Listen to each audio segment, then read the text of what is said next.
Boa noite. Boa noite a todos. Estão me ouvindo? Boa noite. Boa noite, Lu, tô te ouvindo. Obrigada. Já estava até preocupada aqui. Que bom, obrigada, meninas. Boa noite, Ana Eduarda, Gabriel, Ju, Luana, Luísa, Pamela, Pedro, Rafaela, Thaís, Valesca, Vitor. Boa noite a todos vocês. Sejam Boa noite. bem-vindos. Valeu, que coisa boa.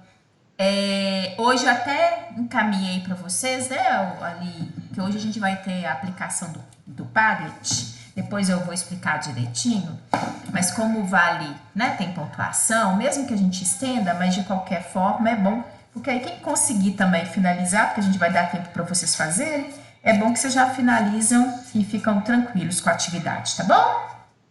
Então, vamos dar prosseguimento aqui hoje. Vou primeiro, inclusive, trabalhar com vocês aqui no outro assunto.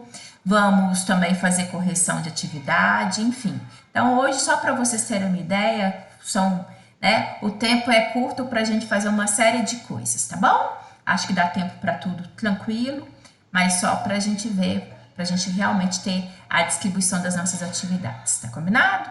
Então, deixa eu colocar aqui o meu material, que não adianta colocar antes. Vou aqui, ó, compartilhar com vocês. Aqui, isso. Isso ficou. Isso. Gente, eu nem tenho tirado, né? Porque esses são comunicados semanais, né? Sempre pedindo a vocês, por favor, não deixem de fazer o desafio nota máxima, né? Ele é semanal e, enfim, aquilo que eu tenho falado com você sempre.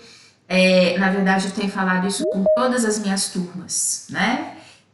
Por favor, não deixem de fazer, não deixem de me encaminhar, né? O print, por gentileza.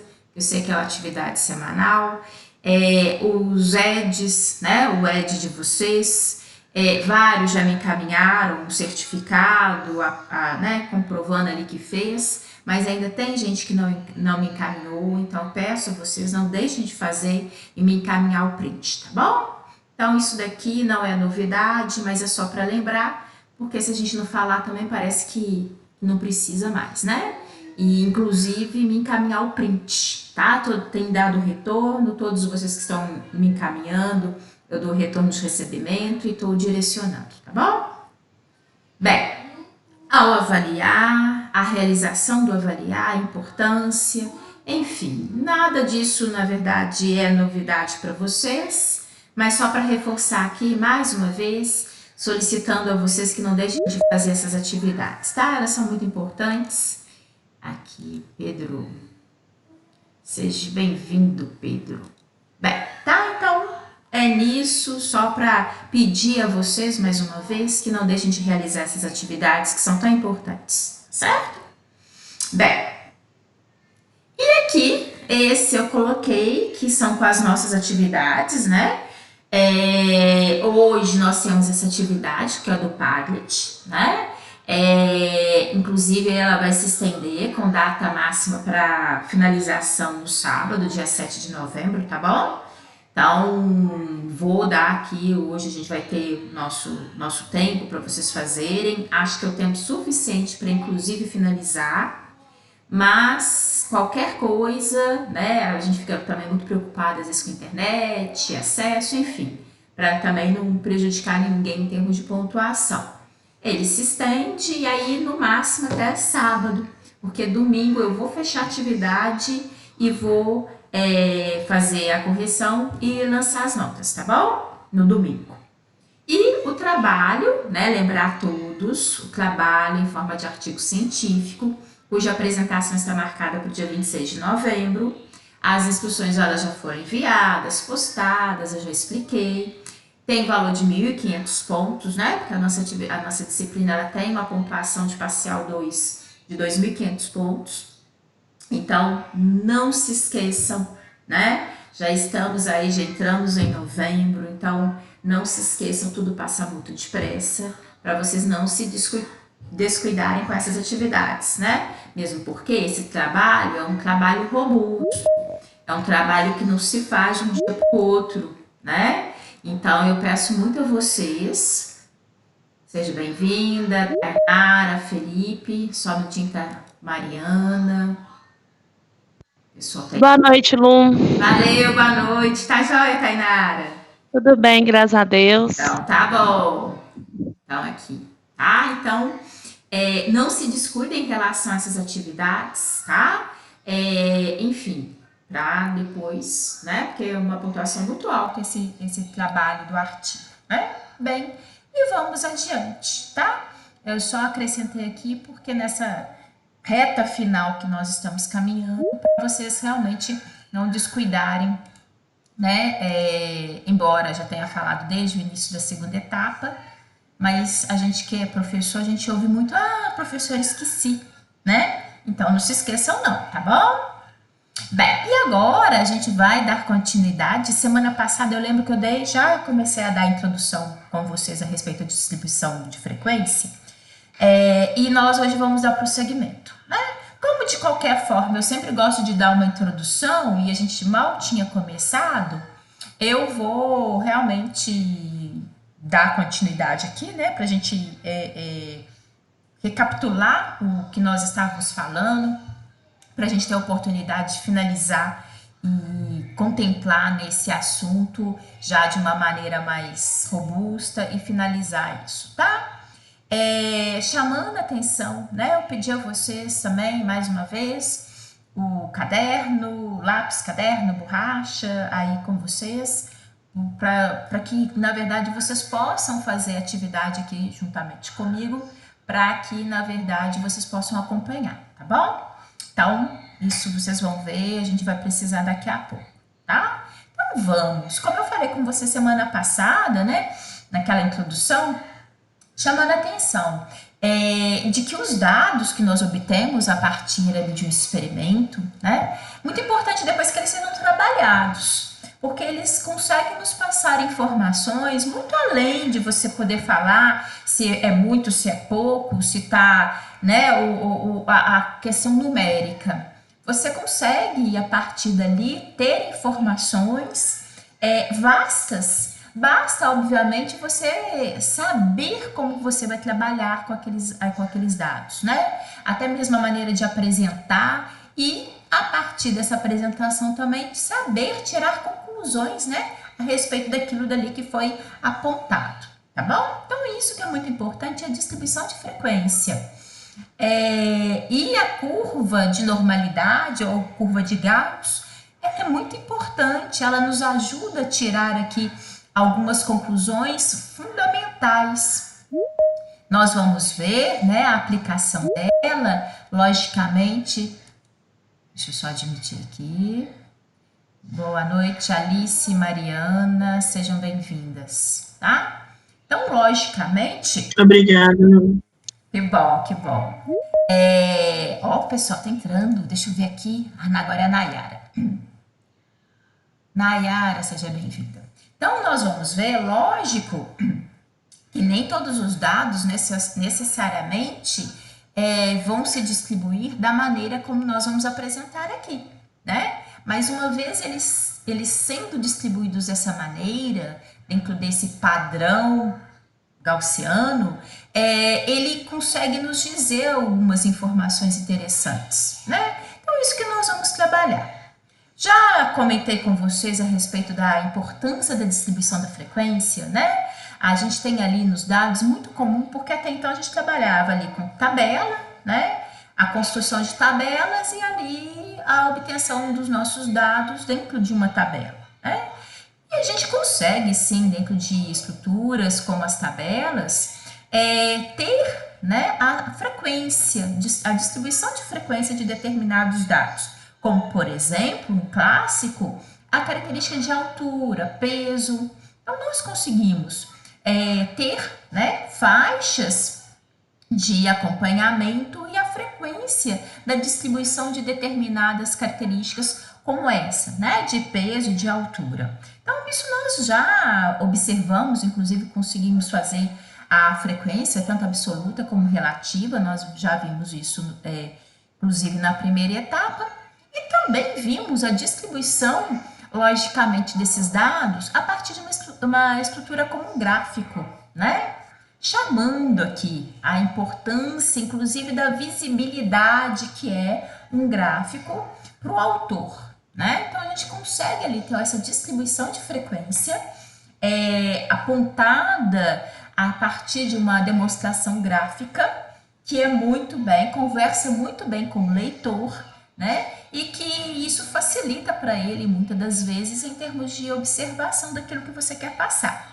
Inclusive, nós chamamos a atenção que a demonstração através de gráficos ela é interessante e que ela, muitas das vezes, ela exige que sejam dados relativamente mais simples, né? De serem apontados, de serem demonstrados, né? Bem, isso a gente sabe e a gente consegue muito bem observar aqui, por exemplo, a frequência de determinada característica, né? Dentro ali das faixas estabelecidas porventura, como aqui no caso, situação de altura e peso, né, que são clássicos. Bem, se a gente analisar o gráfico propriamente dito, a maneira como ele está distribuído, né, como essa frequência ela se distribui a partir de um gráfico, como é nesse daqui que é um histograma, olhem só, né, a construção dele. Reparem que nós temos aqui a distribuição desses dados, né? E que é uma distribuição com uma característica bastante particular, tá? E isso que a gente vai ver. Que particularidade é essa? Vou começar a chamar a atenção de vocês aqui. Percebam que neste histograma nós temos, né, a observação de que os dados maiores são observados no plano central desse gráfico. E, consequentemente, nós também podemos observar que nas extremidades, onde nós observamos uma menor distribuição desses dados. Isso é interessante em que, inclusive, né, aqui o autor, e foi isso que eu busquei em termos na hora de colocar essa imagem, o autor conseguiu, inclusive, colocar uma curva aqui para gente, demonstrar para nós uma curva com base na distribuição desses dados no histograma. Isso na verdade nos diz muito. Isso, na verdade, nos coloca a maneira de distribuição desses dados dentro de um determinado protocolo que eu vou mostrar para vocês, tá? Bem, aqui, né, nós podemos perceber que o autor, até deixa eu voltar aqui, né? O autor, ele fez, né, um traçado, uma curva, e nós, de fato, nós conseguimos fazer curvas de densidade, né? Que ela possa ser traçada com base na distribuição daqueles dados, da sua pesquisa, daquilo que você encontrou. E ela é interessante porque ela apresenta algumas propriedades, algumas características.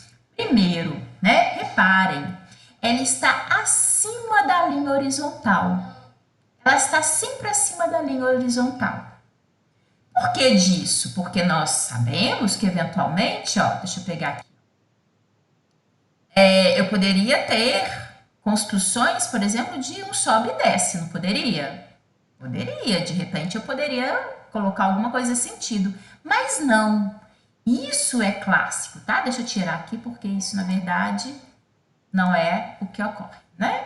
Então, olhem só, aqui, essa distribuição, essa curva, ela está totalmente, olha, acima do plano horizontal. Total. É isso que a gente coloca aqui, ó, perdão. Tá? Está sempre acima do eixo horizontal. E ela também, isso é uma padronização, a gente fala que toda essa área aqui, ó, corresponde a 100% ou 1, né? Ele é um valor fechado, ele é um valor que a gente fala que é um valor exato, né? Igual a 1 abaixo dessa curva. E isso é interessante, a gente vai trabalhar, e a gente vai trabalhar com isso daqui a pouco, vocês vão ver, não só hoje, como também, né, na continuidade desse assunto, semana que vem, que nós vamos trabalhar também com isso, tá? Deixa eu atender aqui, Graciela está entrando, seja bem-vinda, e agora o Daniel, sejam bem-vindos, Grazi e Daniel. Deixa eu ver, Daniel não está entrando não, ó, acho que entrou agora. Seja bem-vindo, Daniel. Então, olhem só, essa característica, então, essa curva de densidade, ela apresenta essas duas características, sempre, tá? E isso é importante para a gente, porque ele vai ser trabalhado mais adiante. Essas características, elas são fundamentais. E se essa curva, professora, não está totalmente acima do eixo horizontal? Ela não é uma curva de densidade, aqui ela não se encaixa dentro dessa distribuição de frequência que nós estamos apresentando aqui, tá bom? Então, ela descreve, isso é um padrão geral que a gente tem de distribuição e que para atender a essa demanda de distribuição gaussiana que nós vamos verificar aqui na noite de hoje, tá bom? A tabela nos ajuda. Né? Vocês reparem que, na verdade, ela é fundamental. São passos que, na hora que a gente tem ali na obtenção dos nossos dados, né? A gente faz uma confecção de uma tabela, a gente distribui no gráfico, e aí, a partir ali do gráfico, eu consigo verificar, até mesmo enxergar, né? Ter uma coisa palpável diante daqueles dados que eu obtive. Muitas das vezes, se eu tenho os dados simplesmente ali no meu caderninho, pontuado, às vezes eu não tenho a oportunidade de enxergar o que, na verdade, aqueles dados podem me dizer, né? Inclusive aqui, acho que vocês vão recordar, semana passada eu estava trabalhando com isso com vocês, e aí, né, a gente finalizou, voltando aqui só para a gente pegar o raciocínio e realmente, né? Seja bem-vinda, Lidilene. Seja bem-vinda. Então, olhem só. Nós vimos, né, que trabalhando com a variável idade, que ela foi coletada dentro de um grupo, né, de professores de ciências dentro da escola pública do estado de Minas Gerais, e foram coletados dados de 311 professores, né? E os dados foram digitados, lançados esses dados no computador, e aí... pegar aqui, seja bem-vindo, William. Deixa eu ver se ele vai entrar. Entrou. E foram colocados todos esses dados dentro de um ali, Excel. Na verdade, Excel é uma planilha, né? Fácil de ser trabalhada. Semana que vem, inclusive, se vocês tiverem oportunidade, tá, gente? De assistir a aula no computador, com Excel, a gente vai fazer uma atividadezinha que eu acho que, se tiver, não é essencial não, porque vocês conseguem fazer isso dentro de um papel milimetrado. Mas, de qualquer forma, quem tiver oportunidade, para a semana que vem ter aí, né, o programa de Excel disponível, é legal até para a gente também fazer, né, esse exercício, essa atividade, clássica e básica, mas é muito legal, tá? Assim, fácil de vocês mexerem, e é bom para a gente, embora acredito que a grande maioria já tenha utilizado e feito isso, né? Mexido com Excel, planilha, enfim, mas eu acho que é uma boa ferramenta, um bom exercício. Então, fica aí para semana que vem. Quem tiver e puder, tá? Estar logado no computador, ou, né, ter o celular e ali um computador com Excel, é muito bem-vindo, tá bom? Não precisa ficar ninguém louco, não. Se puder, é bem-vindo. Se não puder, tem ali um papel milimetrado, a régua, enfim, dá para poder fazer também, tá? Mas é só para a gente ter uma diversidade em relação ao que a gente trabalha, que eu venho procurando fazer isso, né? Porque eu acho que para as nossas aulas isso é bem-vindo, e ao mesmo tempo também para ter o exercício da atividade, né? poder utilizar isso ali no nosso dia a dia também. Então, quem for que lembrar é muito bem-vindo, tá bom? Então, bem, joga esses dados ali no Excel e literalmente, posteriormente isso, a gente consegue de uma maneira fácil, né, ter a demonstração desses dados a partir de um gráfico. Acho que é o Felipe, eu estou aqui conversando, até esqueci de reparar, acho que é o Felipe, seja bem-vindo, Felipe. No sentido de demonstrar, né, ter daqueles dados, aqueles números, o que eles nos diz sobre esse intervalo, né, de classe que existem entre as faixas etárias e a frequência desses professores.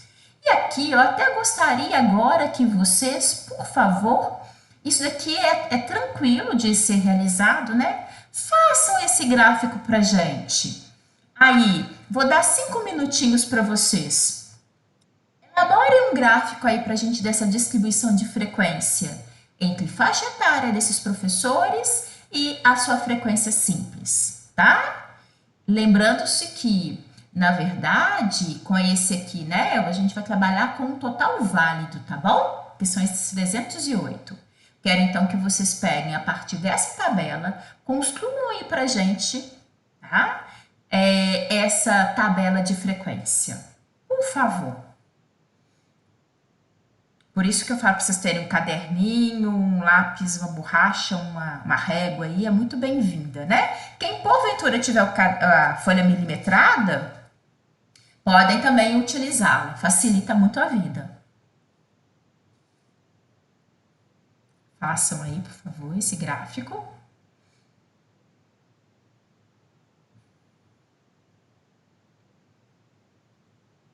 É interessante porque a gente vai tirar conclusões a partir desse gráfico que vocês foram montar, tá bom?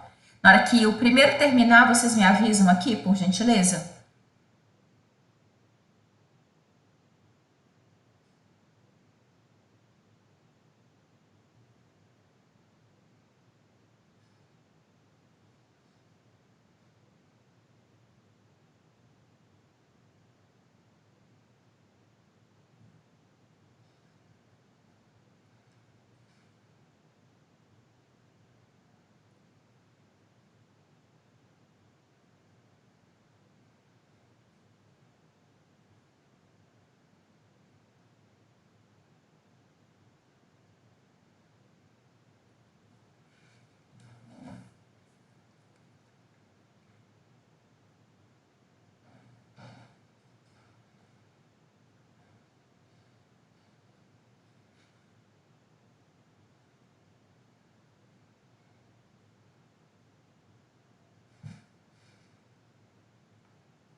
Estão fazendo?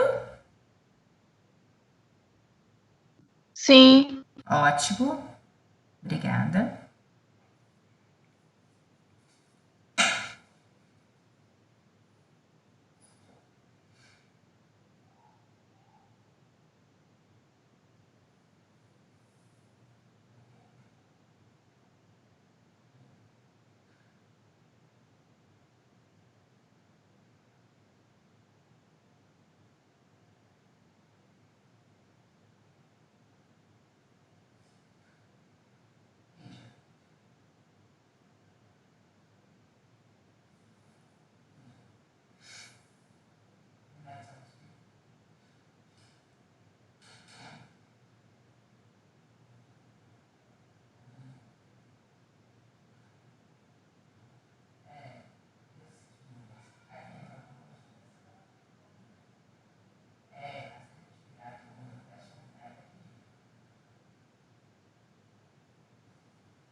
Ok?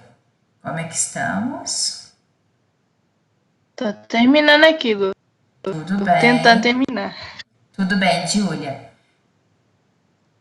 Mas o restante também tá fazendo, né, turma?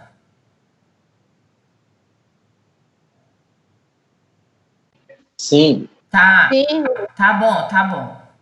Tá bom. sim, Lu, tô fazendo. Tá bom.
Estão finalizando?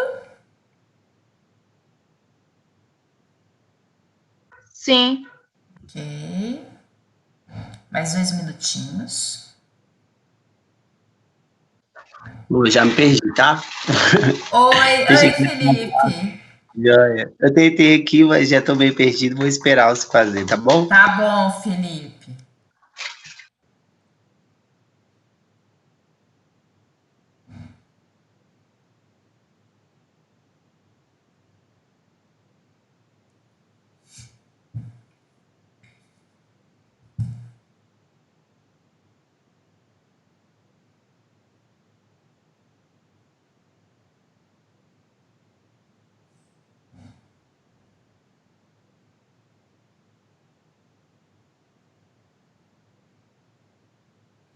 Bem,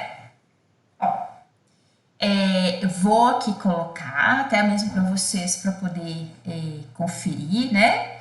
E para chamar a atenção de vocês, aí vocês têm a oportunidade de verificar se está certinho. Sempre, né? Porque é muito estranho para mim aqui ver o tanto. Ô, Lu, Oi, diga. eu fiz aqui, mas eu não sei se tá certo, né? Tá. Não, eu vou colocar agora. Eu vou até pular aqui, ó, porque ele tá um pouquinho aqui mais na frente. Mas a primeira coisa que eu vou fazer é conferir com vocês aqui. Olha, na verdade, se a gente observar, ele é um gráfico do tipo histograma. Por quê? Né? Porque ele é de faixa etária. Se a gente observar, né? Aqui, literalmente, olhem só. Aquilo que eu comentei com vocês. Deixa eu pegar aqui, ó. Caneta. Vocês vão pegar o total válido, né? Então, eles são 5 faixas etárias. Olha, 1, 2, 3, 4, 5 faixas etárias. E aqui são as frequências simples, né? Então, a gente vai começar da faixa de uns 20 aos 29 anos, né? Dos 30 aos 39, enfim, assim vai, né? Ele é um histograma porque ele dá essa continuidade. Então, é importante que nós façamos. Ele é um gráfico, né? Tem 2 eixos. E que a gente tenha essa distribuição, olhem, né? Deixa eu até pegar aqui, ó, fazer até uma coisinha aqui. Eu acho que vai facilitar. Descartar, vocês vão ver. É porque eu acho que isso ajuda. Dar um Ctrl C aqui. Eu até pensei em colocar isso na hora que eu estava mexendo com o material e depois acabei esquecendo. Deixa eu colocar aqui, ó, porque aí facilita para vocês em termos de conferência, tá bom? Vou aqui, vou compartilhar, tá? Eu vi que isso aqui, ó. Ah, mas que ótimo. Como que eu sou?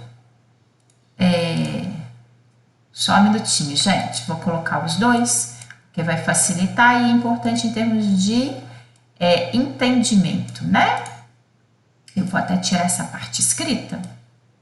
Isso. Aqui, olhem.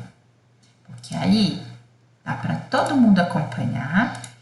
E que a gente só tem que ter cuidado que quando esses dados, né, eles dão essa continuidade, igual foram os dados que foram, né, que é continuidade de idade. Dos 20 até os 29, ele até colocou 99 anos para te mostrar o seguinte, olha, antes ele fazer 30, porque na hora que ele faz 30, ele já passa para uma segunda faixa etária, que era isso que foram em termos de dados para gente, né? Então, olha, como é dessa continuidade, é necessário que o gráfico ele seja construído sequencialmente, né? Então, olha, dos 20 aos 29 anos, a frequência simples de 20 indivíduos, 20 professores, depois dos 30 aos 39, de 139 professores, na faixa dos 40 aos 49 anos, existem 120 professores nessa faixa etária, na faixa etária dos 50 aos 59, 26 professores,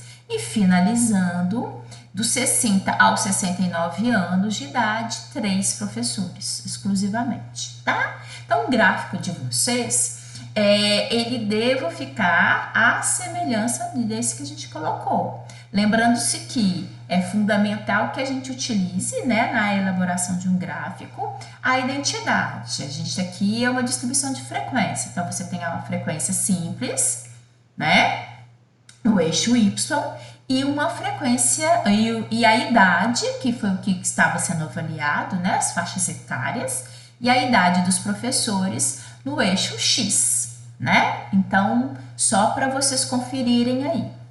E aí só para me ter uma noção, o gráfico de vocês ficou semelhante, ficou muito diferente? Como que foi?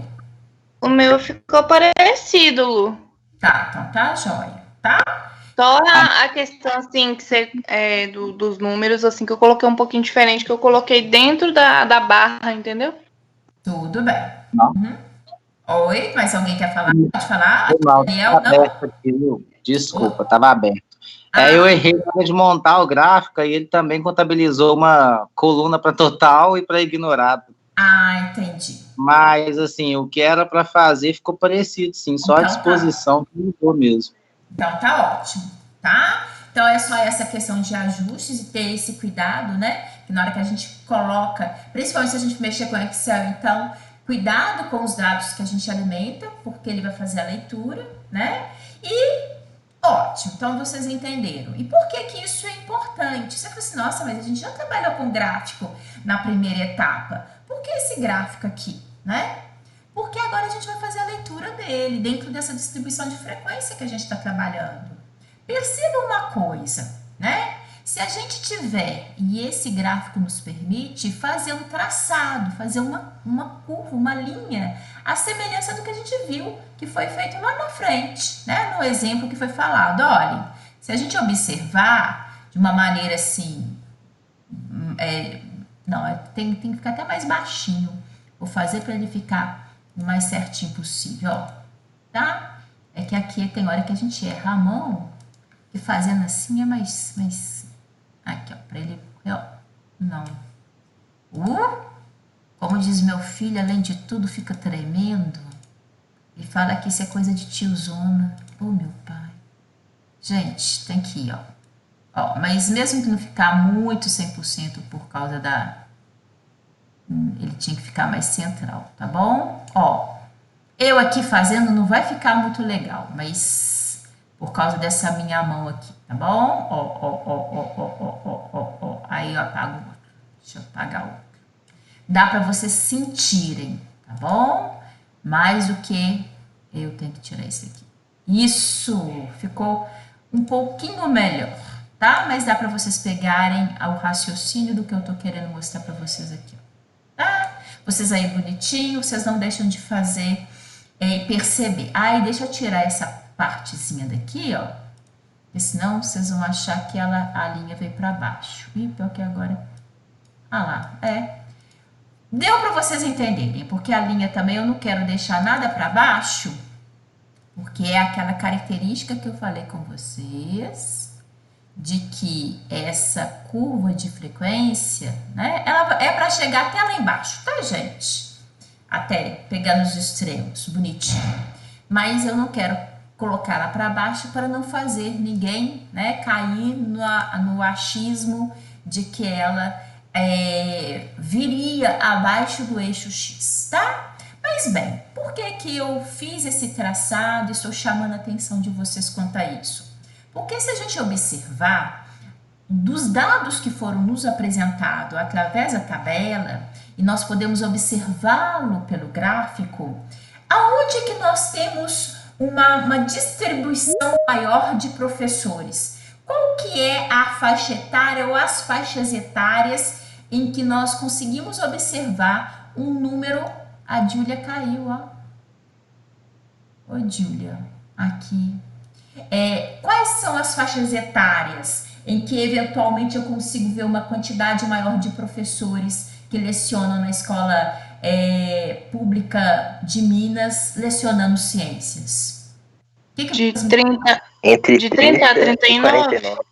Exatamente. O maior pico, maior frequência de 30 a 39.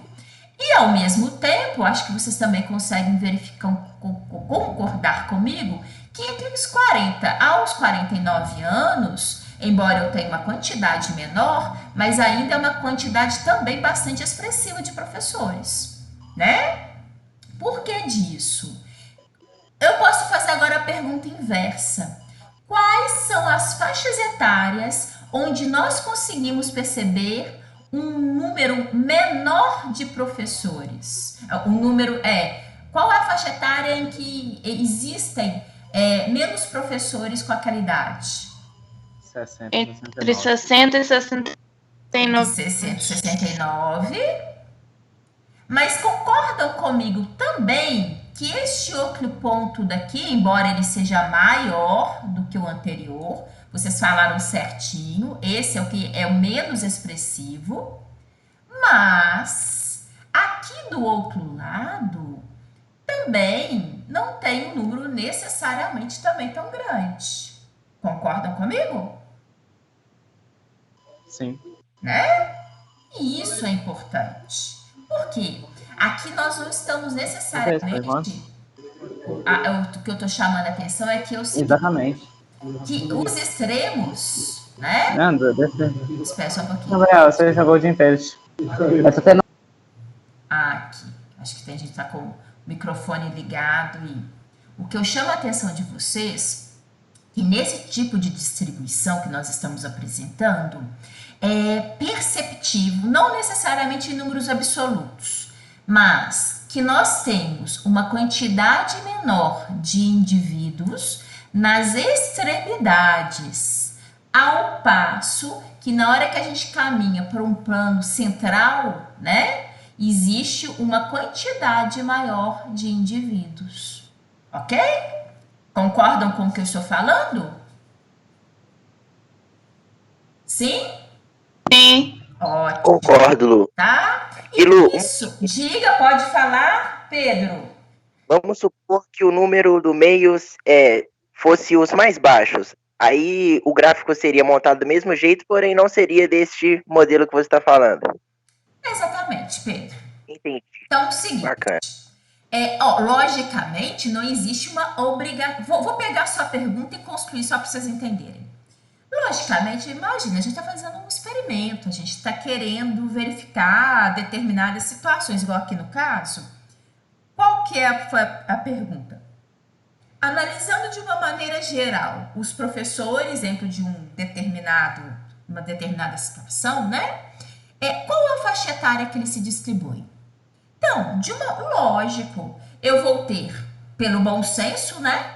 Para ser professor, ele deve normalmente estar ali na faixa dos 20 anos de idade, em média, né?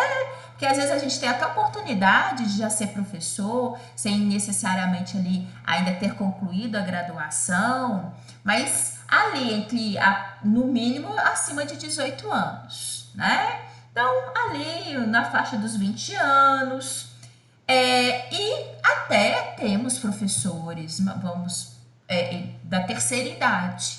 Temos. Eu não preciso nem de imaginar muito nem qual disciplina, nem qual situação. Mas basta vocês imaginarem toda a vida pregressa de estudo de vocês, que vocês vão encontrar. Ah, nossa, eu tinha um professor que ele era super jovem. Ele até sumia no meio da turma, né? De tão jovem, eventualmente, que ele era. Você teve muitos tão jovens assim? Ah, não, eu me lembro de 1 ou 2 no máximo.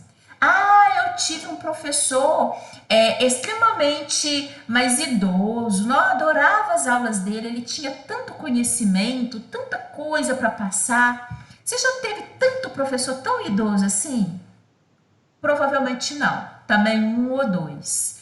Então, até se a gente parar para pensar de uma maneira geral, se a gente pudesse, né, elencar ali em termos de faixa de idade, às vezes a gente pode perceber que não ia fugir muito disso daqui não, né? Não adianta eu perguntar a minha idade que eu não falo, tá, gente? Não vem com essa que eu não vou ajudar vocês a construírem tabela nenhuma de vocês aí, de fato, não. Só tô imaginando vocês parar para pensar na vida assim. Mas por que eu estou falando disso diante da pergunta do Pedro? Porque é lógico que algumas pesquisas que a gente faz, algumas análises que eventualmente a gente possa estar ali construindo, vão ter dados absolutamente com uma distribuição bem diferente dessa que a gente está falando. Ou seja, nem tudo que a gente analisa obedece esse padrão. Lógico que não. Entretanto, e é isso que se fundamenta a gente observar, estudar e apresentar isso aqui dentro da bioestatística, né? De que existem algumas análises, não todas, inclusive eu vou pontuar e vou mostrar a vocês até sobre, imaginando, né, a saúde humana, enfim, existem algumas análises que não vão necessariamente obedecer essa sequência, que foi a pergunta do Pedro. Entretanto, existem mais do que a gente imagina.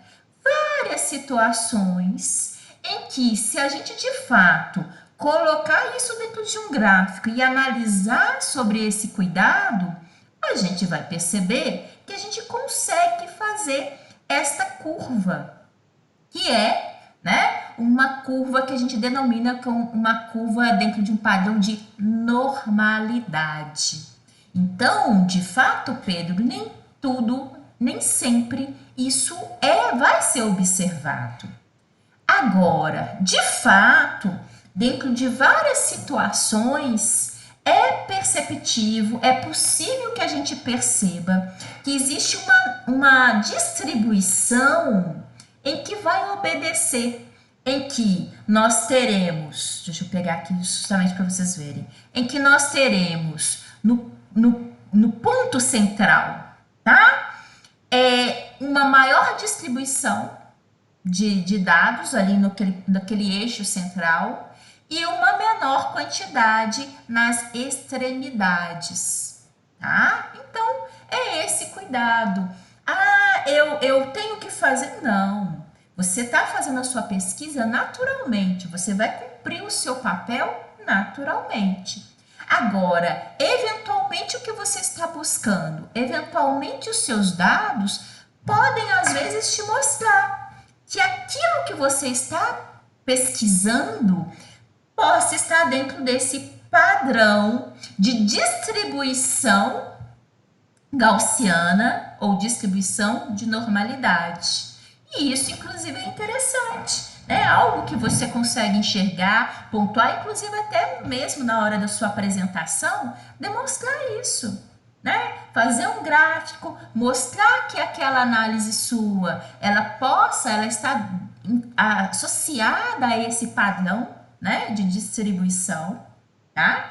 E que, logicamente, faz parte ali daquele contexto. E é interessante, eu vou mostrar a vocês, que a partir do momento que a gente percebe que aqueles nossos dados estão dentro desse padrão gaussiano, a gente consegue perceber que média, moda, mediana, eles tendem a ser iguais, né? Ou muito próximos, não quer dizer igual necessariamente exatos, não é isso que eu estou falando, mas eles são valores muito próximos, tá? Então a gente consegue fazer outras referências estatísticas com base nessa observação de distribuição de frequência, tá? Aqui eu não vou necessariamente tentar mais uma vez, né, fazer aquela curva aqui, ó. Mas se a gente tivesse que fazer a curva, olha, é isso que eu chamo a atenção de vocês. As extremidades com valores menores e a maior distribuição, logicamente, daquilo que você esteja procurando, ela tende a estar mais no eixo central, tá? Isso. Ô, Lu, Diga, pode falar. então essa distribuição de frequência, ela só cabe para, por exemplo, na bioestatística a gente pensa em populações, né, de animais, de indivíduos. Sim. Ela só teria valor, então, para populações em equilíbrio. Exemplo, se a população está caindo ou está crescendo exponencialmente, eu não poderia fazer uma distribuição de frequência assim, essa que é da normalidade, né? Pode sim, o William, porque quando a gente fala, né, desse padrão de normalidade, é mais a maneira de distribuição, por exemplo, são fatores como altura, peso, outros valores também ali, se você imaginar, por exemplo, da vegetação, espessura, enfim. Algumas questões que você estiver analisando ali, né, uma determinada população, porque isso que você está falando, essa questão de na população ela está em desequilíbrio, não interfere, por exemplo, que aí você fala assim, ela está em desequilíbrio, porque ela está tendo um número menor de indivíduos ou um número maior de indivíduos, enfim, ela está sendo ameaçada. Bem, isso tende não necessariamente interferir nesses valores. Vou exemplificar. De repente, se a gente for agora observar lá no Pantanal, vamos imaginar que lá diante dessa situação toda que ocorreu esse ano, essas queimadas, logicamente nós tivemos uma mortandade maior ali de animais e você estava estudando, por exemplo, acompanhando onças naquele local, tá? E aí você continua a capturar, a ver peso, a ver a altura, comprimento, enfim. Não é porque necessariamente que existe, né, houve um desequilíbrio, houve uma mortandade maior, que eventualmente esses parâmetros de altura, peso, que necessariamente isso vai interferir nesse padrão. Entendi, Lu. Pode até ser que sim, mas isso não significa uma obrigatoriedade disso estar acontecendo, tá? Ou seja, o fato daquela população estar sendo ameaçada não necessariamente implica que esses dados vão mudar esse padrão. A não ser que, de repente, de fato, né, existem situações pontuais que, porventura, possam interferir. Porque o que interfere nesse padrão? Inclusive, até na própria curva. Eu vou mostrar isso para vocês adiante. Porque se eu tiver que fazer aqui também uma curva, ó, não vou fazer porque vocês sabem que eu fico toda tremenda aqui, a coisa não vai ficar legal. Mas, ó, se eu tiver que fazer uma curva, ela vai obedecer essa curva de normalidade, né, aqui em cima desse desenho. Aqui, ó, ela foi tem que ir para frente. ela foi aqui um pouquinho mais alta, poderia ter uma curva mais achatada, mas que sempre obedece o padrão de distribuição normal. Vou ter desenhos daqui a pouco para ilustrar isso que eu estou falando. Agora, o que vai interferir muito em relação a isso? O desvio, né? Entre os dados que eu estou observando ali. Então, existem algumas coisas que possam interferir, mas que ela não vai deixar de ter uma distribuição que a gente caracteriza como de normalidade, tá? Então, na verdade, é só mesmo coletando os dados e trabalhando com esses dados para a gente poder falar se a distribuição ela está dentro ou não de um padrão de normalidade, tá? Essa palavra normalidade não significa necessariamente que aquela população não esteja vulnerável por alguma situação, tá? Eu não quero que vocês imaginem que o fato de eu estar analisando uma população animal ou vegetal que porventura esteja com algum fator ali ameaçando ou prejudicando o bom desenvolvimento dela, que necessariamente vai tirar aquele padrão, que às vezes eu estou analisando uma coisa muito pontual, não necessariamente vai tirá-lo dentro desse padrão que é considerado de normalidade, tá? A gente vai trabalhar mais adiante, acho que isso vai ficar ainda mais fresco, mais claro na mente de vocês, tá? Então, aqui, ó, só para não deixar de falar, né, recordando, até coloquei aqui para vocês, nós temos, né, o eixo X, o eixo Y, lembrando que Y é a ordenada, né, e X é o eixo das abscissas. E aonde, já que a gente está aqui com distribuição de frequência, a frequência ela é dada no eixo da ordenada, ou no eixo Y, tá? Só para não necessariamente recordá-los. Isso é uma coisa que a gente tem lá da matemática, né? Lá do segundo grau, mas de qualquer forma, para a gente colocar isso na nossa mente. Bem, aqui, né? Ou seja, colocando o eixo X, o eixo Y e o eixo X, tá? Reparem a frequência aqui, ó, no eixo Y, né? Que é esse padrão que a gente está falando. Bem, e aí? Isso é o que a gente está conversando, inclusive pelas participações de vocês, né? Por incrível que pareça, existe um padrão de normalidade muito mais do que às vezes a gente imagina, né?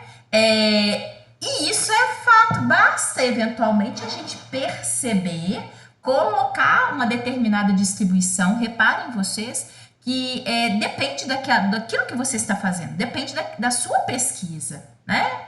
Possa ser que no seu dia a dia ali de prática, daquilo que você está coletando dos seus dados, você está ali analisando uma determinada população e você possa perceber, e você tem grandes chances de que você no final você consiga perceber que aquela sua variável tem uma distribuição da qual atribui-se, né, o termo de distribuição normal, tá?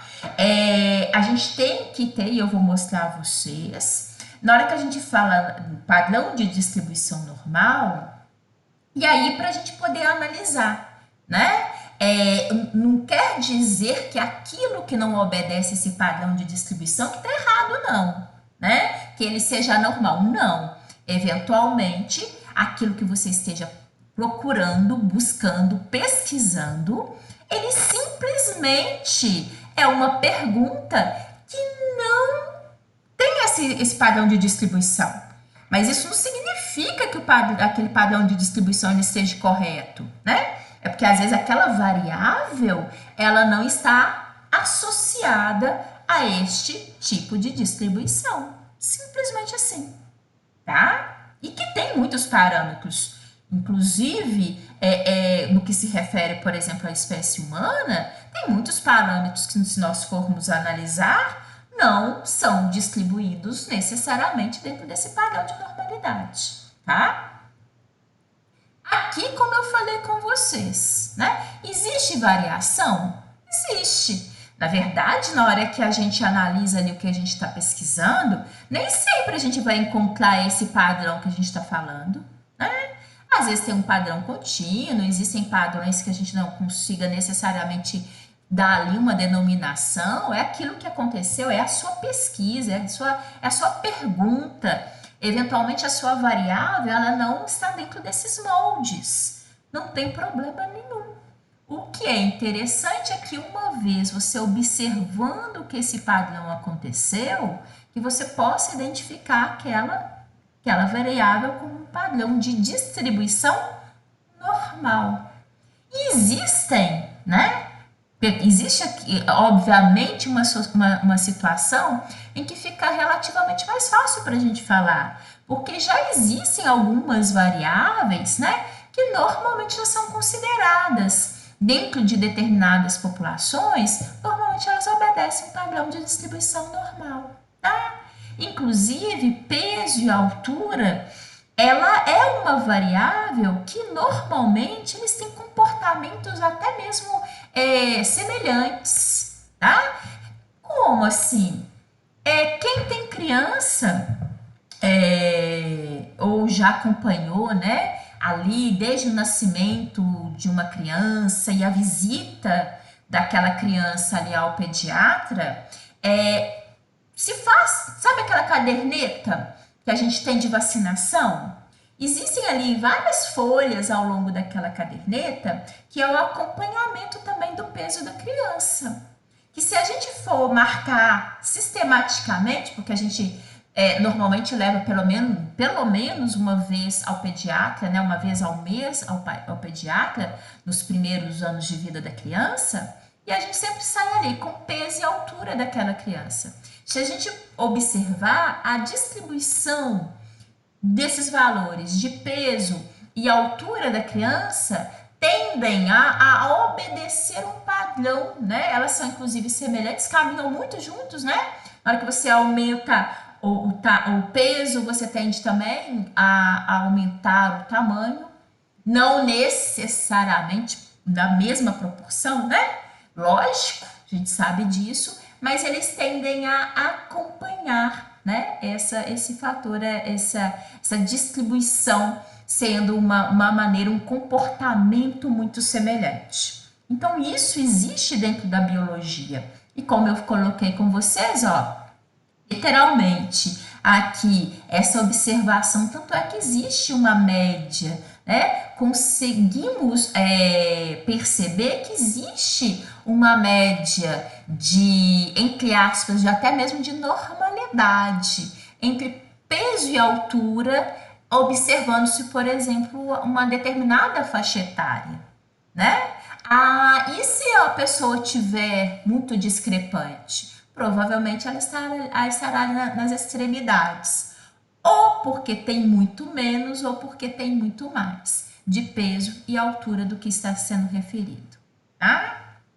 E a gente vai ver depois como que se coloca, né? Porque na hora que a gente fala padrão de normalidade, e a gente realmente consegue verificar. Quando se analisa, né, uma população, eu vou trabalhar com isso com vocês daqui a pouco.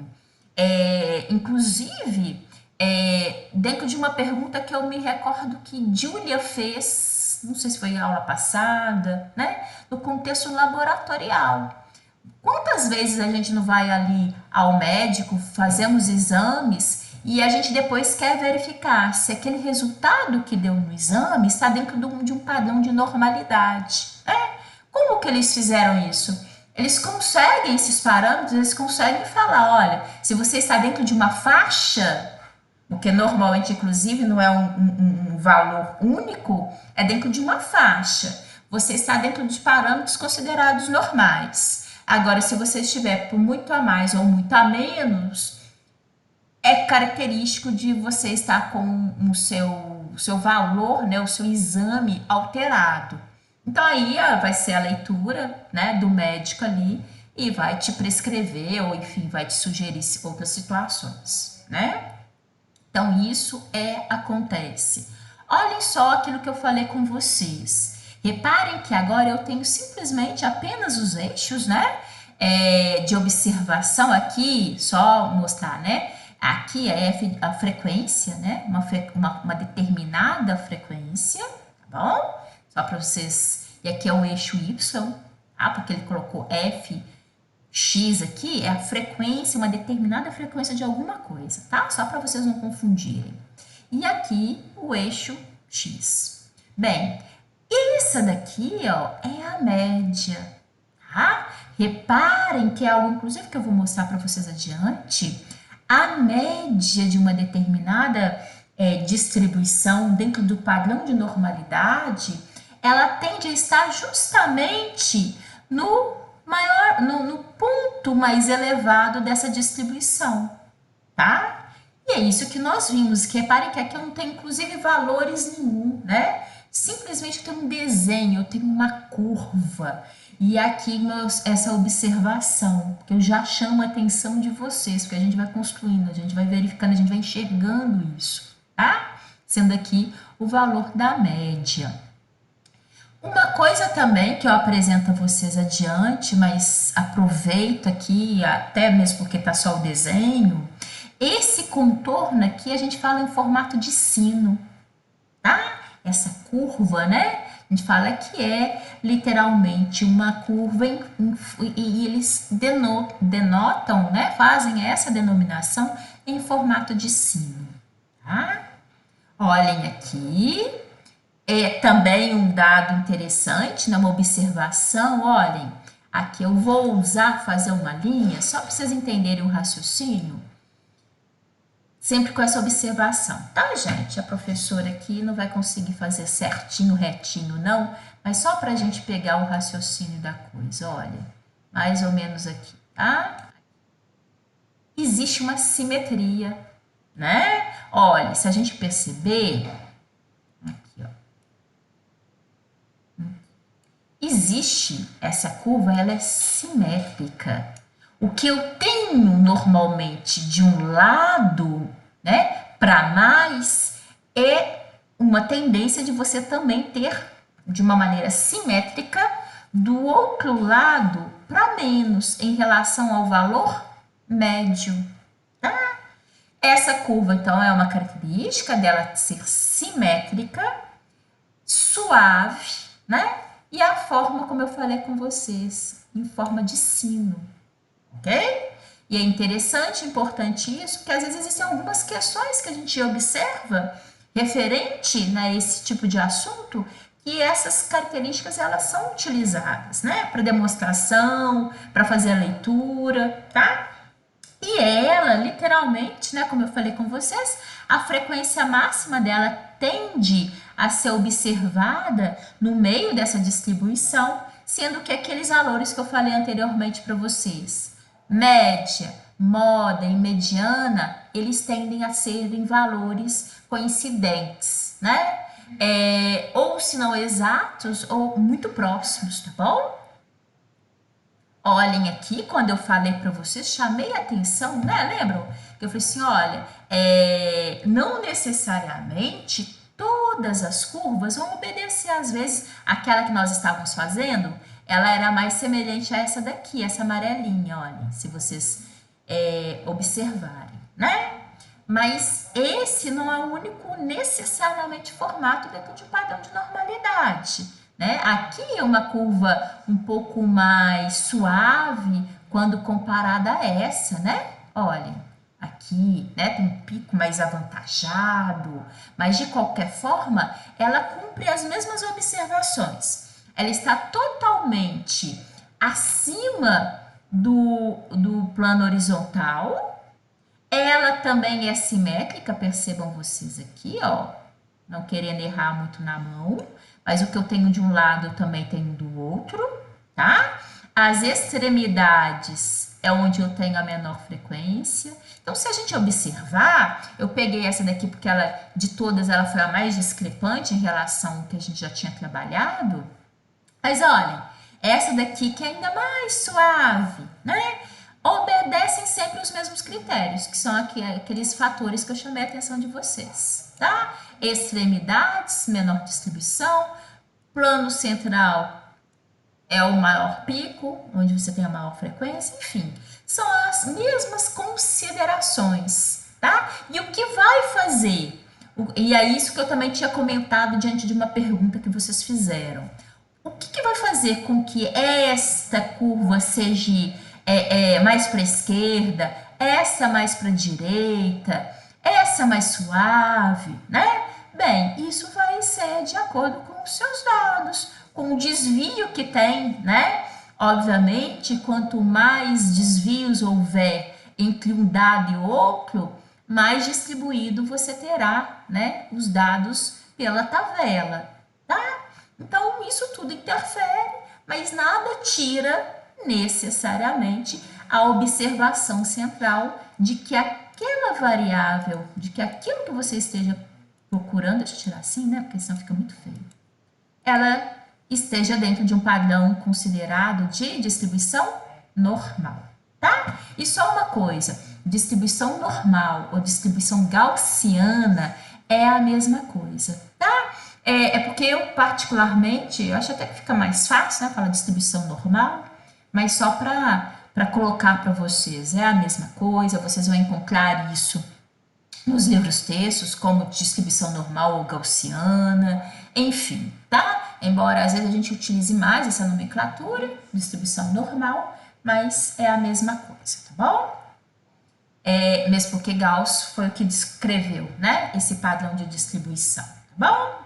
Aqui, né, olhem, reparem que os histogramas são as melhores formas, inclusive de leitura, de observação de uma distribuição dessa, né? Aqui não nos interessa o gráfico propriamente dito, eu tô querendo só pegar para vocês o desenho, o contorno, a distribuição, né? Percebam mais uma vez. Vou pegar aqui. Olha, como que eu, diante desse gráfico, o que eu vou buscar para falar que essa distribuição está dentro dos parâmetros considerados de distribuição normal? Bem, eu consigo perceber que as extremidades é onde eu tenho os menores índices, né, as menores frequências, que aqui é o eixo da frequência, tá? Eu consigo perceber que a região central é onde eu tenho as maiores frequências, onde existe uma população que está mais amplamente distribuída aqui dentro desses valores, tá? É uma distribuição simétrica, porque se eu mais ou menos pegar aqui o meio, né, inclusive dessa curva que se eu ousar fazer aqui, ó, essa tá mais fácil de fazer, ó, acompanhei melhor, ó, gostei. Minha mão foi menos trêmula agora, foi mais assertiva. Olha, se a gente perceber, na região central, no eixo, né? Literalmente no meio, aqui é onde eu literalmente tenho os maiores valores e existe aqui uma simetria. O que eu tenho para um lado, eu tenho de uma maneira muito próxima para o outro, tá? Aqui é onde eu coloco, mas isso eu já falei com vocês, tá? Se a gente tivesse literalmente que ter o valor médio aqui, né, dessa distribuição, ele estaria aqui, ó, no centro. Diga, Pedro, pode falar. Depois que chega na conclusão que é uma distribuição normal, aí como que usa na prática isso? Aí você consegue verificar. Bem, você fez essa leitura, você vai conseguir perceber, e aí você vai comprovar que a média, moda e mediana são próximos. Você vai conseguir perceber que os extremos têm a menor distribuição, né? E aí, provavelmente, o que você consegue? Na prática, que você faz essa leitura? De repente, depende do que você está vendo, tá? Você está ali com um indivíduo. Imagine que você está vendo peso de um determinado indivíduo, tá? Dentro de uma faixa etária, por exemplo. Você, literalmente, vai poder falar que isso daqui a gente vai estender um pouquinho mais à frente, tá, Pedro? Você vai ver o seguinte, daqui a pouco a gente vai conseguir perceber que, de uma maneira geral, esses extremos aqui, ó, tanto de um lado quanto de outro, vão ser anormais. Ou seja, na prática, né? Além dessa leitura, o que ela tem de útil? Só eu falar que ela é distribuição normal? Não. É você, na verdade, ter um indivíduo pertencente a essa população, diante daquilo que você esteja procurando, e vai verificar os dados dele.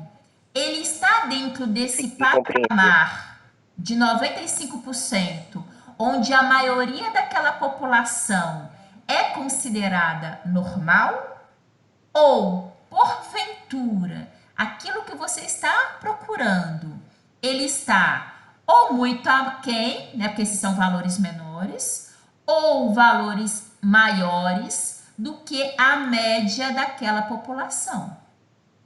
E aí, na prática, você poderá dizer que esse indivíduo que você está coletando os dados, que você está observando, ele está fora dos padrões considerados normais. Ok, Pedro? Entendi. Ok, obrigado. É porque agora a gente está trabalhando para vocês fazerem a leitura dessa normalidade, né? A observação, porque às vezes a gente está ali diante de alguns dados que nós coletamos com um padrão de distribuição e a gente nem percebe que isso possa estar encaixado dentro de um padrão, né? Como esse de distribuição normal. Mas na prática, essa é a pergunta do Pedro. Tá, tudo bem, mas fora dessa leitura, né? O que eu ganho com isso, né? Ou o que ele possa ser utilizado? Para que isso? Simplesmente para falar que ele é normal? Não, porque a partir daí a gente consegue, e isso existe no nosso dia a dia, de leitura, de falar se eu estou dentro, se os patamares dos quais eu estou adquirindo com o meu crescimento e desenvolvimento estão dentro de um padrão considerado normal. E por que eles conseguem fazer isso? Porque existe uma pesquisa maior, populacional, onde já estabeleceu-se em que a maioria dos indivíduos saudáveis estão dentro dessa faixa aqui. Ah, tem gente que é bem menorzinho que a média, né, professora? Mas ele ainda possa ser considerado normal? Pode, mesmo porque existem algumas características que têm muito a ver com característica genética, né? Imagine, deixa eu ver se ela vai entrar. Karine, seja bem-vinda. Lógico, né? Imagine eu, em termos de altura, como que eu ia ser muito maior do que eu sou? Se vocês conhecerem os meus pais, vocês vão ver que geneticamente toda a minha família não tinha muito como fugir da altura que eu tenho. Mas eu estou dentro, embora eu possa até ser menor que a média, mas eu estou dentro de um parâmetro ainda considerado normal. Isso não significa necessariamente que eu tenha necessariamente algum prejuízo ao meu desenvolvimento, que eu tive algum prejuízo de vitaminas, enfim, nada que tenha me prejudicado. Eu não sou muito grande, mas estou dentro da faixa de considerada normal, tá? Ou em termos de peso, de repente aquele indivíduo ele está fora dos padrões. É só porque eu bato o olho e vou achar que tá bom, tá ruim? Não. É porque esperando, imaginando aquele indivíduo com aquela idade, com aquela altura, a distribuição, né, dele em termos de peso está fugindo muito daquilo que já foi observado dentro de uma expectativa de um padrão de normalidade. Existem pessoas que eventualmente vão ter muito menos do que a média em termos de peso. Existem aqueles que vão realmente ter a mais do que aquele limite de peso. Mas, às vezes, ainda não estão dentro dos extremos, não estão dentro do padrão de anormalidade. E é isso, a prática é isso que significa, né? E é isso que eu comentando aqui com vocês, ó. A frequência era muito menor, né? Quanto mais nos afastamos da média, tanto para mais quanto para menos. Né? Então, isso daqui que é aquilo que a gente está observando. Por que esses extremos são o nosso foco? Justamente porque eles que tendem tendem a fugir a essa curva. E na hora que eu utilizo isso na prática, de fazer a leitura, é justamente o extremo que vai entrar dentro desse padrão considerado de anormalidade, tá? Existe, inclusive, a gente vai ver, possa, Luciene, existir indivíduos saudáveis que estejam nos extremos? Sim, a gente vai ver que sim, mas é muito pouco. Então, é preferível eu agir sobre aqueles indivíduos que estão nos extremos, porque, embora possa, às vezes, até ter algum saudável aqui, mas, provavelmente, quem está nesses extremos, ele tende muito mais a perder em termos de saúde, desenvolvimento, né? Eu falo para a espécie humana, mas da mesma forma você faz a leitura por ali, para você estar ali no campo, acompanhando, retirando, colocando a anilha, pegando ali as referências, né? Fazendo aquele acompanhamento de uma determinada população animal, você possa observar determinados fatores, né? Ou identificar, não, mas esse animal aqui que nós capturamos, que nós estamos acompanhando, ele não está bem, ele não está saudável. Não é só porque você não está vendo que ele não está saudável, mas os parâmetros, eventualmente, que você está observando dele ali, foge dentro de um padrão de normalidade. Vale muito mais a pena você investir nele, né? Porque ele tem chance de realmente não estar saudável, do que negligenciar e não fazer nada, tá? Então, isso na prática, isso que é importante. Aqui colocando, eu mostro e falo para vocês, para a gente ter um entendimento geral, né? Mas eu coloco tudo disso, assim, em pormenor para vocês, principalmente para vocês ali depois, na hora de estudar, de fazer o acompanhamento, né? Aqui percebam vocês que a gente tem a observação, o próprio autor do gráfico colocou em maior evidência o que seria a média, né? E aqui colocando, é interessante, vou até colocar aqui para vocês a maneira como o autor, né, coloca para gente a nomenclatura que ela fala. Olha aqui, ó. A média de curva de uma densidade é o ponto de equilíbrio no qual a curva se equilibraria se fosse feito de material sólido. Ou seja, isso só lendo, né? Para a gente, na verdade, para poder ser fidedigno. O que ela está falando? Ó, a média, né? Literalmente aqui, é esse ponto, que é onde, se essa estrutura fosse uma estrutura sólida e eu colocasse ela em equilíbrio sobre uma mesa, ela ia se apoiar sobre esse ponto. Então, esse aqui, ó, é literalmente a média da curva de densidade, tá? E ela é simétrica, né? Aquilo que eu já tinha falado com vocês anteriormente, cuja média e mediana coincidem, tá? Enfim, isso eu tinha mostrado. Aqui, mais uma vez, aquele formato de sino, que é clássico, né? Só chamando a atenção de vocês, que às vezes quando a gente usa uma nomenclatura, parece que é pessoal, que a professora está comparando, né? Mas não é não, isso dentro da literatura, a distribuição normal, a curva que se faz, o formato dessa curva é denominado em formato de sino, tá bom? E, né, o que eles fizeram, aqui estava retirando, retirou-se todos os gráficos, todas as barras, né, e deixou exclusivamente aqui para a gente ver o traçado, né, que é muito semelhante àquele que a gente já tinha construído e falado anteriormente, tá bom? Só chamando a atenção de vocês das mesmas características, né, que isso é pontual. Caso não fosse assim, ele não seria dentro de uma distribuição tida normal, né? Aqui, simétrico ao redor na média, isso, tá? Aqui, ó. Essa curva tenha sido chamada de normal por representar aquilo que eu falei anteriormente, olha.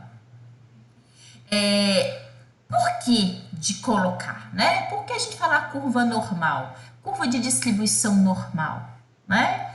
Porque se a gente observar de uma maneira geral o comportamento de determinados fenômenos, igual eu falei com vocês, nem todos têm essa distribuição. A grande maioria que estão aqui atribuídos, né? Vou fazer essa aqui, ó, se eu pudesse chorar, né?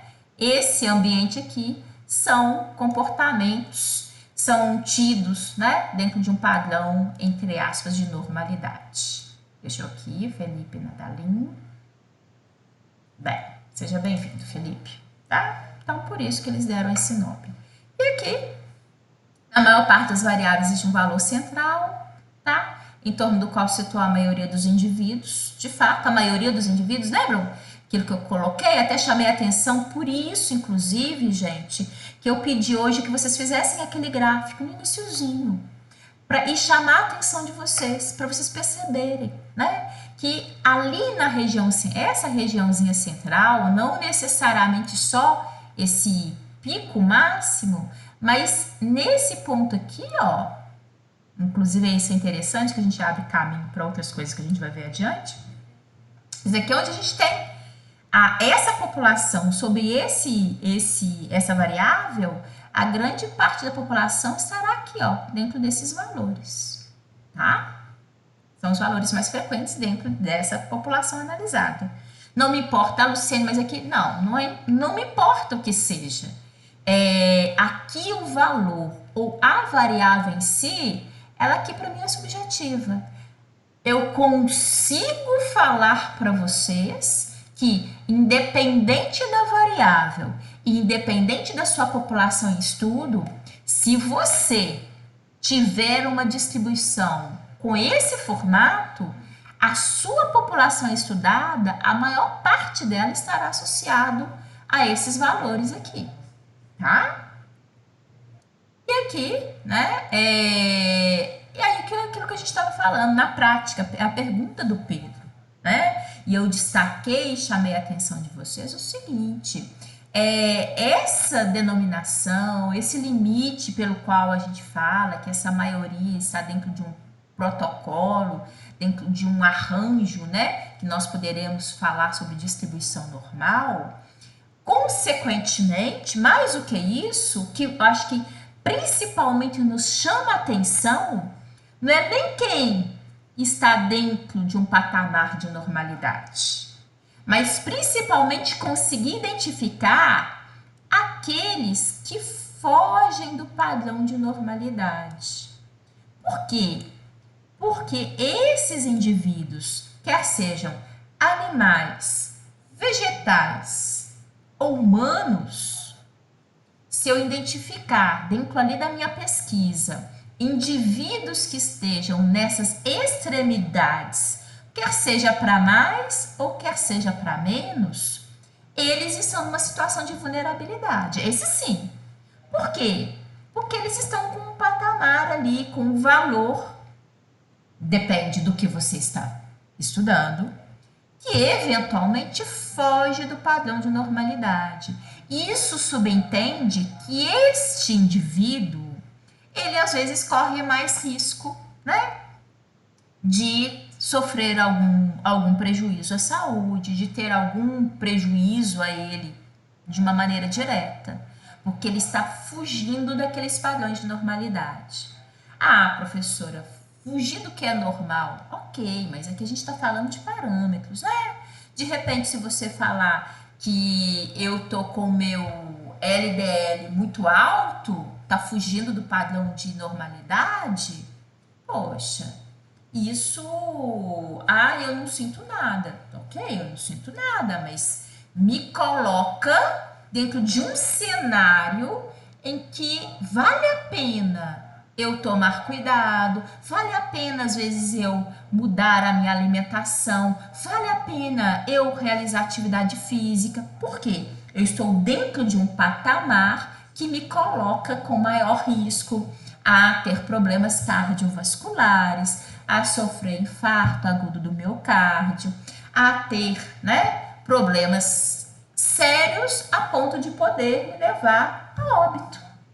Então, vale a pena. Então, essa identidade, essa observação, e aí, inclusive, semana que vem a gente vai trabalhar com isso, né? Por que 2,5 aqui, 2,5 aqui? Na verdade, tem a ver diretamente, né, com aquilo que a gente falou, ó, abaixo dessa curva, a gente tem 100%, né? É padrão. Abaixo dessa curva eu tenho 100%. Então, é por isso que, e já que ela é simétrica, né? Reparem aqui, olha, foi literalmente aqui, eu nem vou fazer minha linhazinha, porque o autor dessa curva já fez, né? Existe uma linhazinha aqui imaginária da média. Aqui, esse ambiente corresponde a 95%. Então, eu tenho 5% restantes distribuídos nas extremidades. Por isso, 2,5 de um lado, 2,5 do outro. É sempre 2,5, 2,5? Não necessariamente. Vocês vão ver, depende muito daquilo que você às vezes quer padronizar, né? Dentro de algumas variáveis que possam estar padronizadas. Ou 95% aqui, ou às vezes até mesmo 99%. Tem uma variação, a gente vai ver isso adiante, tá bom? Bem, mas o fato é que a identidade, a identificação desses extremos é importante justamente porque é uma população, obviamente, mais vulnerável e que eventualmente vale uma atenção maior minha, pessoal, diante ali do respeito que eu tenho daquela população que eu estou analisando, aqueles indivíduos que nós estamos ali acompanhando. Então, obviamente, vale a pena isso, né? O que é um valor muito baixo ou muito alto, como eu falei com vocês, esses valores extremos, né, que vão ser considerados, entre aspas, anormais, ela vai, obviamente, vai ser observada muito, dito pela própria população, né? A própria população que vai me falar isso. Isso não é tirado da cartola, não sou eu que necessariamente vou falar. E, inclusive, é interessante que possam sofrer variações desses valores ao longo do tempo. A gente pode ir acompanhando isso e acontece naturalmente. Aí, como exemplo clássico, existe na espécie humana, que existem alguns valores que são considerados hoje extremos, anormais, mas que eles já mudaram ao longo do tempo, em virtude do acompanhamento que se faz na população. Às vezes a gente percebe, vai sendo perceptivo, né? E isso, obviamente, não se faz de uma maneira aleatória. Por isso que se tem ali dentro dos congressos, as diretrizes, os encontros, que aí tem toda aquela fomentação de pesquisas que aconteceram ao longo de um tempo, a discussão, e aí eles padronizam, né? Então, também não significa que seja imutável. Isso, ao longo do tempo, das observações e dos estudos que se faz, né? Isso vai sendo, obviamente, trabalhado. Tá? Então, aí é que você consegue identificar quais são esses valores ou baixos ou altos, né? Dentro de uma análise que você esteja fazendo. Olhem aqui, e isso eu já chamei a atenção de vocês anteriormente, né? Aqui, ó, o autor colocou aqui isso pra gente, tá? Desse gráfico. Esses são os padrões de normalidade, né? Mas isso a gente já tinha falado anterior, já tinha chamado a atenção para vocês em relação a isso. E aqui, só para a gente entender, né? Corresponderia a 2,5 daqui, 2,5 aqui, 95% dentro desse valor considerado normal. Olhem só o que eu falei com vocês, né? Lembre, até teve um gráfico aí atrás que eu fiz, chamei a atenção justamente disso, ó. Tá? Existe aqui, então, esse patamar, essa observação. Bem, quando é que, eventualmente, eu vou considerar 2,5% ou 1%, a gente vai ver adiante, tá bom? Enfim, isso não é, nada disso é necessariamente aleatório, depende muito do que você está estudando, né? Tem hora que eu posso me dar ao luxo de colocar uma quantidade maior de indivíduos dentro de um padrão de normalidade, dentro da sua observação. Eventualmente é melhor você, ainda que correndo risco, né? Deixar alguns indivíduos saudáveis, mas dentro de um padrão de anormalidade, porque vale o cuidado, vale eu investir. Eu prefiro investir com cuidados em cima de um indivíduo saudável do que negligenciar um que esteja com parâmetros errôneos, parâmetros que ocorrem em risco, e eu falar que ele seja normal. Então depende muito da leitura, depende muito da pesquisa, né? Tem hora que vale a pena literalmente, mas aí você vai colocar indivíduo saudável dentro de um padrão de anormalidade? Não, mas isso se ele porventura tiver cuidados a mais, isso não vai ser prejudicial para ele. Mas ninguém gosta de estar dentro de um padrão de risco. Não, mas isso não vai ser invasivo para ele. Ele vale a pena ele às vezes mudar hábitos, vale a pena ele praticar atividade física, vale a pena eventualmente ele investir em outros exames, do que eventualmente eu deixar uma pessoa que esteja com parâmetros realmente irregulares e prejudiciais à saúde dele e eu falar que ele esteja normal, tá? Aqui eu tinha comentado com vocês, né? Aquelas curvas com formatos diferentes, mais para direita e esquerda, enfim, aquilo que eu tinha falado, que isso ocorre sim, todas essas são curvas de normalidade, são curvas de distribuição normal, todas elas.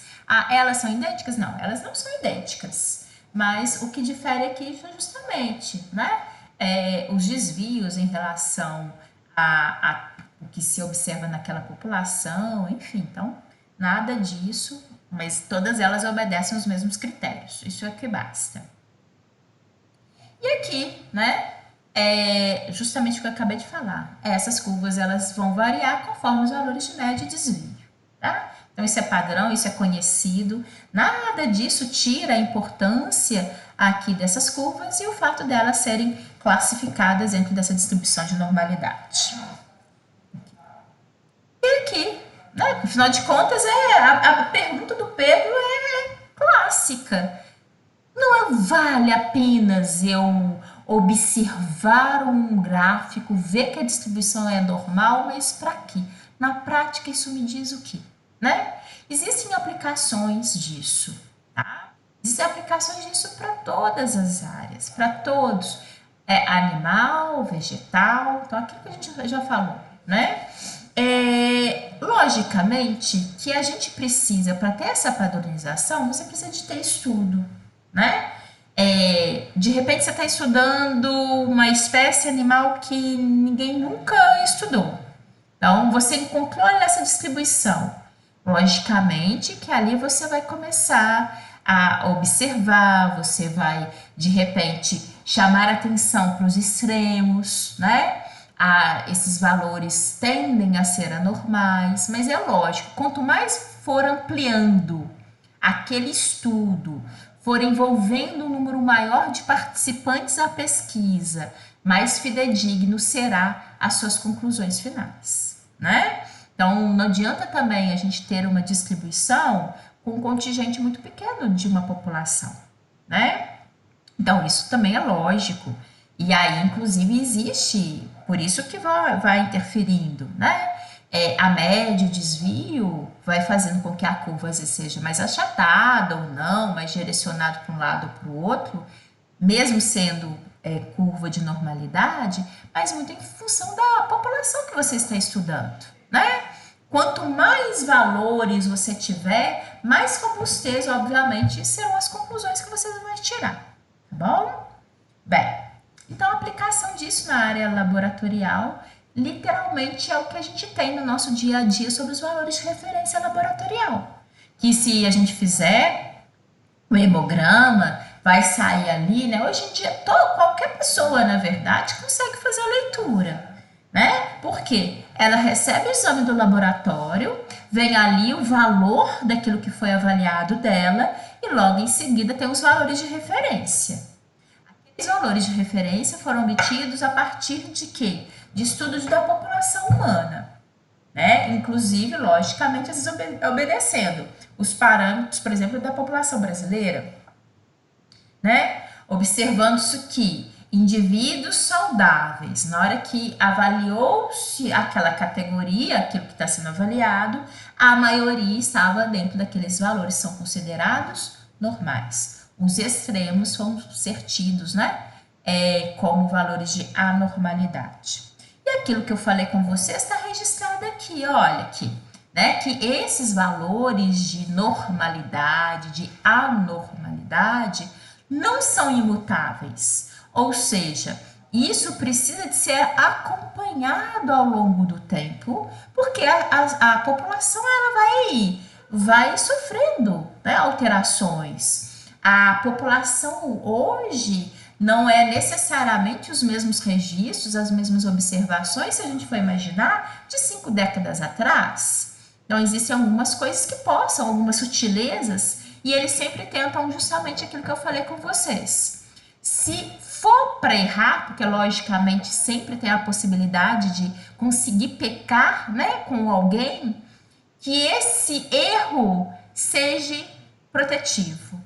Eu prefiro colocar alguém que seja saudável dentro desse padrão de anormalidade do que necessariamente colocar uma pessoa que está com valores anormais e falar que ele é saudável.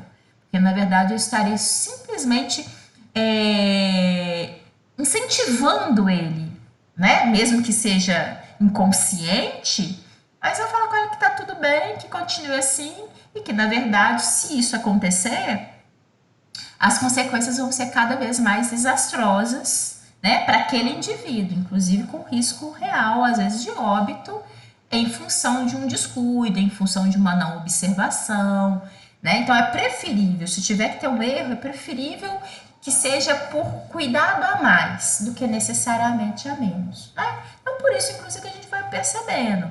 Taxa de glicose, a taxa glicêmica, né, o índice de glicemia, ele diminuiu de 110 para 100, né? LDL, só para realmente recordar, LDL é o mau colesterol, né? HDL é o bom. O LDL, que é o mau colesterol, o valor máximo, né? Também mudou, de 130 para 100, tá? Ou eventualmente existem alguns grupos mais vulneráveis que eles consideram até valores menores do que isso, né, para acompanhamento, para observação, né? O TSH, o hormônio estimulante da tireoide, né, de 4,5 para 2,5. Então, assim, são coisas que vão sendo observadas e, como eu falei com vocês, isso não é nada aleatório. É através das pesquisas que vão acontecendo, né, e vão sendo publicadas, essas observações, tudo isso, e logicamente aí depois tem um consenso através das diretrizes, né? São profissionais da área que vão debater os valores observados ao longo. Normalmente existem esses encontros, né? De uma maneira a cada 2 ou 4 anos, enfim, eles fazem os encontros e se observa, né? Se mantém os mesmos valores, enfim.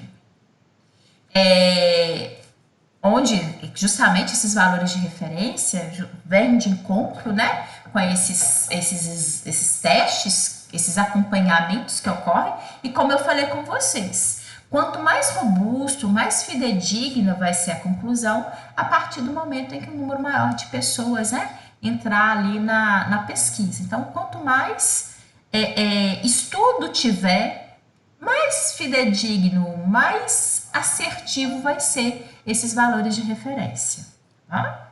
Logicamente, ninguém consegue fazer um valor de referência, né? Simplesmente analisando uma meia dúzia de pessoas ali, achando que você encontrou valores de normalidade. Logicamente que não, né? Isso é um contingente, inclusive uma coisa muito importante, levando-se em consideração diferentes faixas etárias, em consideração diferentes raças, classes sociais, enfim. É importante que tenha uma população que seja considerada saudável em uma população heterogênea. Porque eu vou tirar aquele valor de normalidade e falar para uma população que é uma população heterogênea. Então, não adianta, né, eu trabalhar ali no estudo apenas com um número tão pequeno de indivíduos, né? E de repente achar que eu vou estender isso, que eu vou... Não, esse grupo pesquisado, onde vamos retirar esses valores de referência, ele tem que ser o mais amostra possível daquilo que é a população de uma maneira geral, tá? Então, essa heterogeneidade, né, é muito importante. Aqui, ó, e justamente isso que eu estou falando com vocês, ó, voluntários saudáveis, diferentes sexos, idades, raças, né? Ou seja, um grupo que possa ser o mais representativo possível. Quanto mais eu trabalhar com esse público, mais fidedigno vai ser, né, aquele patamar. Tem possibilidade de erro? Sempre tem possibilidade de erro, né? Mas como a gente falou, e logicamente, quanto maior o trabalho, quanto maior a população, quanto mais heterogênea for observando isso que a gente está falando, mais próximo à real, né? A realidade de fato, a gente vai ter ali. Eu sei que a gente está entrando na hora do nosso horário de intervalo, mas só para completar aqui, né? Literalmente. A gente tem essa observação, então a partir daqui que a gente tem esse acompanhamento, né? E que a gente consegue, então, falar que uma população está dentro de parâmetros e que, eventualmente, ela esteja dentro de valores considerados normais, né? Então, a gente tem que ter muito cuidado em relação a isso. Então, vamos fazer o seguinte, vamos para o nosso intervalo. Na hora que a gente voltar, gente, eu vou trabalhar com vocês com o Padlet, tá? Porque vai demorar um pouquinho que vocês vão ter que fazer uma pesquisazinha para realmente completá-lo, tá? Então, a gente vai voltar às 21 horas e para a gente começar com a atividade do Padlet, tá? Aí eu venho, explico, vou dar um tempo, que o que eu quero é que provavelmente vocês possam, inclusive, fazer a atividade aqui, tá? E então vamos e voltem já para vocês pegarem a explicação, tá bom? Beijão para vocês.